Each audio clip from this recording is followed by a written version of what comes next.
Yo, what is up, guys? It is Tom, and I know it's been a while. I haven't been uploading, but I have been keeping up to date with a lot of you guys through either Instagram, direct message, or Facebook Messenger, which is awesome. So shout out to Jason and all of them that have still been keeping in contact with me, keeping up on the markets and looking at trade ideas and such.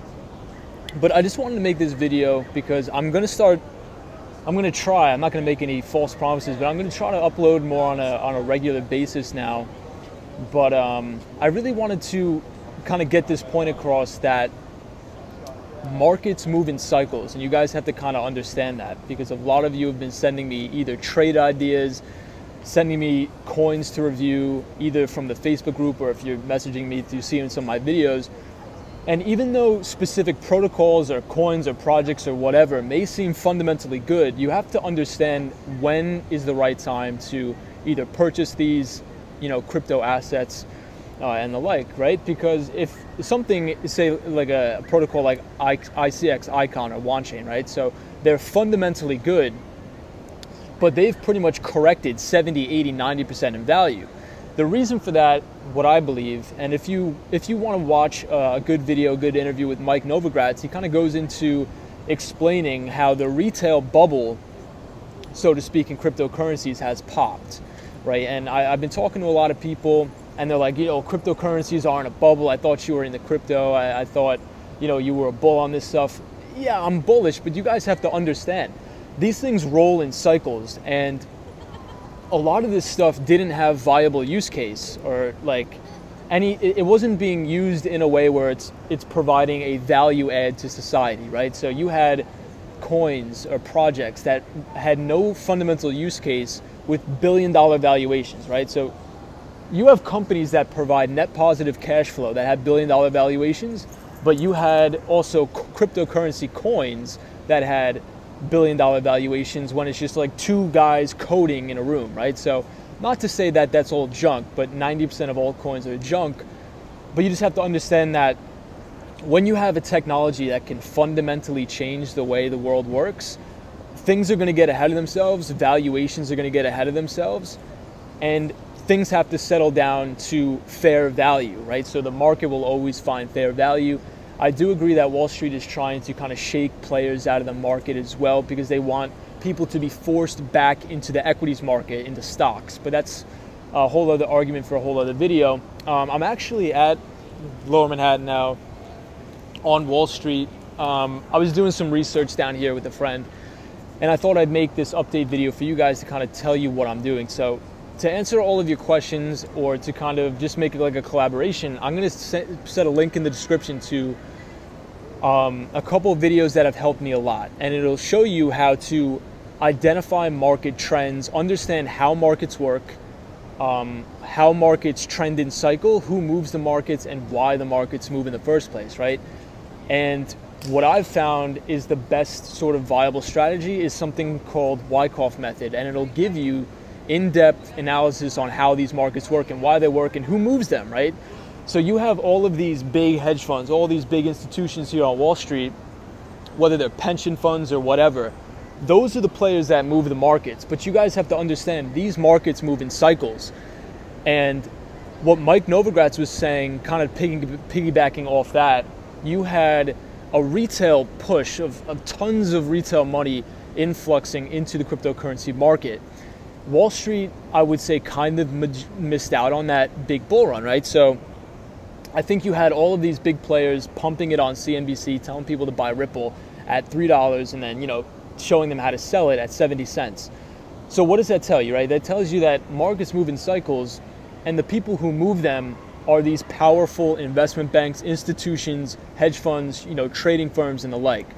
So what Wyckoff Method will show you is that there's usually a composite operator to all of this, right? So a big, I wouldn't say liquidity provider, but what I would say is somebody who has massive capital, either like all of these pension funds, hedge funds, and the like, that will accumulate either a value stock, right? If you're talking about equities, so they will accumulate in a buy range, right? And that'll usually be over a prolonged period of time, because hedge funds, pension funds, and all of these huge investment banks, they can't just, they're not like day traders like you and I. It takes them sometimes weeks, months, if not years to size into a position, right? So what'll happen was you can identify these accumulation patterns, which institutions will size into positions over a long period of time.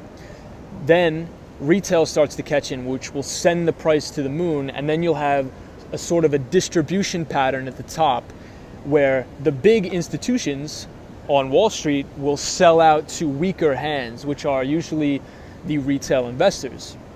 And then the market will cycle all over again. It's pretty much basic economic principle of supply and demand, right? When you are at the top of a cycle or late into an economic cycle, which I think we are in equities right now, it has to, we'll go into that later, but you have to understand it's supply and demand, right? Why did Bitcoin crash at 20,000? There wasn't enough demand to adhere to, there wasn't enough buyers, right? So price naturally has to come down. It's just like, who's the greater fool? It's kind of like the greater fool theory. So I'm going to link that in the description because a lot of you guys want to just jump into trading. You're like, hey, I haven't traded anything before. I kind of want to jump in. And I think that's very foolish. You guys have to first understand the big meta picture on why markets move. So in the description will be a course on Wyckoff. And no, it's not like a scam course that people are trying to sell on the internet. It's from the University of Golden Gate University in California. And guys, you have to understand, this is crazy. Like kids pay $30,000, $40,000 a year for a finance degree that will teach this stuff, and their courses in their lecture hall are uploaded onto YouTube for all of us to learn from, and it's fucking free. So, just like talk about it with your friends, watch these videos, and literally sit through the 2-hour course. It's a Saturday night. Don't go out to the bars. Don't go out spending money you don't have. Learn this stuff and learn actual market analysis. Who are these big players that are moving the markets? Why is this an accumulation pattern? Why is this an accumulation zone? Why is this a distribution pattern? And when you can follow and understand on where the money's moving, you'll have a greater chance of success, either if you're a long-term trader or if you're a short-term trader in the market or if you're an investor, right? So a lot of you have been asking me, when am I going to take a long position on Bitcoin? And I'm like, I will take a long position on Bitcoin when I see a clear accumulation pattern happening. Right now, the market is getting blasted with either everybody short Bitcoin, for example. Terrible market sentiment. We're seeing all of this stuff with exchange hacks, and that's media targeting bad news to adhere to all of that negative market sentiment, right? So my targets are simple. I did a Bitcoin video where I'm like, I think that the target is going to be sub 4,000. I really do think it can get there. And when I see the market kind of playing out and form a long dragged out accumulation pattern, that's when I know that bigger investors, institutions are going to be accumulating this stuff, right? In which it will put us into another leg into a bull market, because in my honest opinion, I think that this is just the beginning. You are going to see a ridiculous amount of money influx into this market, and it will be well over $1 billion market cap. Do I think that the majority of these altcoins are going to go to zero? Yeah, I do. But you guys just have to look for the risk to reward setups that will be in your favor, and stop trying to trade all the time, and stop trying to go after these $200, $300 wins and 2, 3, 4, 5% gains. Look at the bigger picture. When can you buy in? When can you size in your positions to make some serious money? If you guys want to see, I'm not sure if I showed you this. I was just kind of rambling on here, but this is, Wall Street. That's the stock exchange. And just ask yourself, think like an investment bank. Think like a pension fund. Think like a hedge fund. Don't think like all of these retail noobs that get crushed, because it's Wall Street that always wins. So you want to follow the money, identify where they're getting in, and you follow right along with them and take the meat of the move. I let you guys know all my positions too. I'm so transparent about it. I mean, I've been in Tether for about a couple months now. When we had that mini altcoin boom, I was accumulating QuantStamp at about 9, 10, 11 cents, sold into that strength, and now look where QuantStamp is now. It's below 9 cents again. So you guys just have to understand market sentiment. Don't catch a falling knife and buy towards support levels. So I'll give you an example. Bitcoin has been getting crushed this week. So a lot of you have been messaging me, and I've been talking to a lot of people that I think this week could potentially be good for a long position in Bitcoin. Personally, myself, I'm not going to be longing Bitcoin because the risk to reward ratio is not there. But usually after something's been hit so hard, shorts tend to cover, which will kind of give you a squeeze, like a short squeeze. I think a lot of these altcoins have corrected to points where it's like they can't correct anymore. So what'll happen, I think, is there'll be a short mini bull run in some of these altcoins that have corrected a fair amount.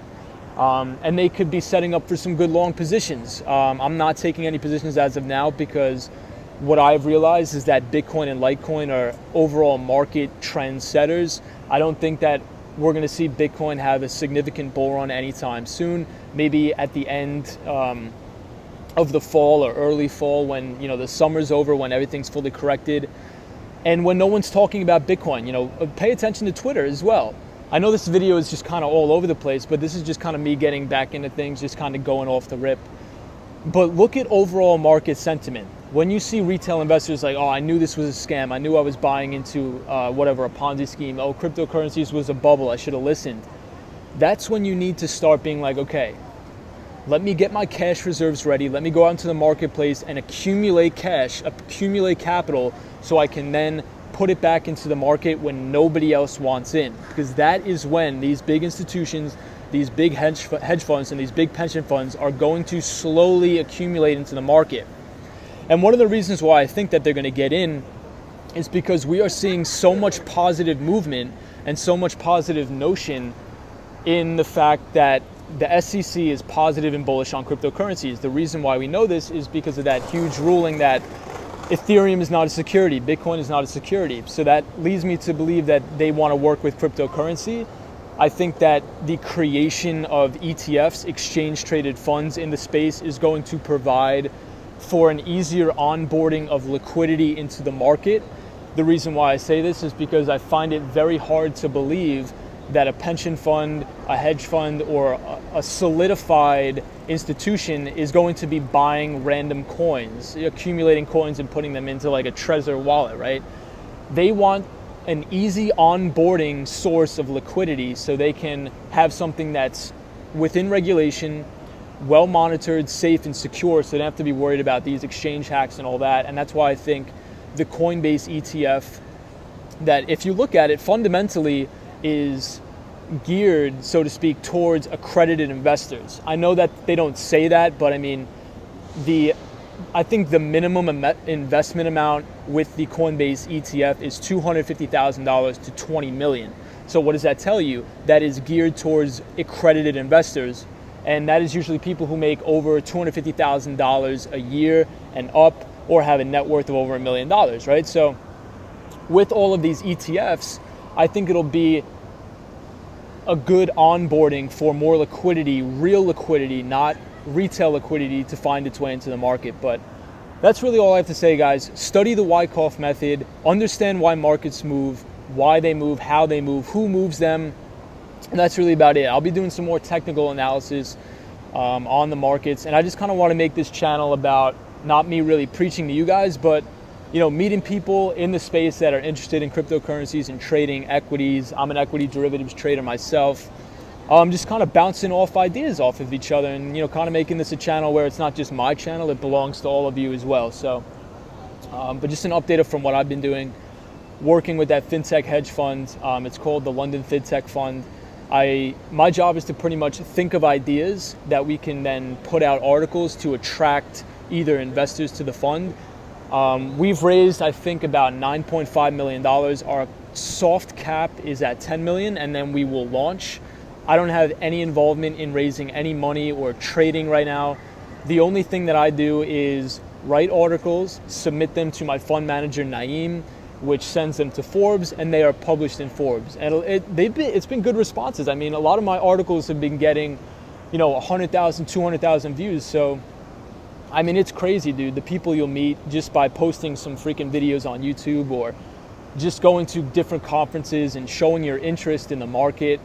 And if they see value in you, they'll be like, hey, this is what I'm working on. Send me some of your work, show me your portfolio, show me that you've been profitable in trading, and maybe you could do a little internship here. And that's really what I'm doing. So just doing a lot of market research. But when we launch, we just have to get all our licenses ready, and we are going to launch in London. They may set up a small satellite office here in New York. I will keep you guys updated on that. But so far, I could still trade equities, do everything as such, because I'm not technically an employee of the fund. I'm just technically an intern. So I'm writing articles that are published in Forbes under my hedge fund manager, Naeem. And that's about it, guys. So, really busy, just trying to accumulate as much cash as possible through, working. I work a full-time job. I'm an account executive at Sprint, and pretty much just bank everything I make in preparation for this next bull run in cryptocurrencies. So that's pretty much about it. I'll give you guys one last view in New York. I actually have to head out. I have to head to the train because I'm never going to get home. I live all the way on Long Island. So that's about it, guys. If you want to contact me, send me a message on Facebook, Instagram, and I will see you guys later. Peace out.